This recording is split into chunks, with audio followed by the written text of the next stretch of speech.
Welcome to the Tech Egg. Don't get scrambled. Enjoy the video. You start by measuring 1-2 tablespoon powder per 8 oz liquid, depending on how intense you want it. Once chosen, pour milk or a water milk mix into a small saucepan and heat to about 60-70 degrees C. You want warmth, not a boil. While it heats, add the powder to a heat-proof cup or bowl so it's ready. Stir briefly to loosen clumps. This first step prevents grainy lumps and gives you control over sweetness from the outset. Once the base is warm, create a paste. Add a splash of hot liquid to the powder and whisk until smooth. This dissolves the particles. Then, gradually pour in the rest while whisking or using a milk frother to emulsify. This step traps air and builds a silky texture.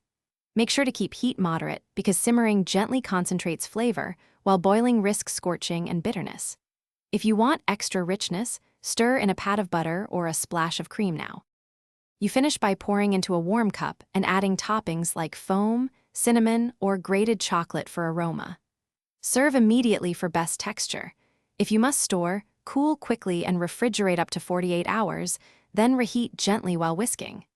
If the drink becomes grainy or too thin, make a hot slurry. Dissolve 1 TSB powder in a little hot liquid and whisk into the cup. Or blitz briefly with a hand blender to restore cream. Thanks for watching. Consider subscribing if I helped unscramble your problems.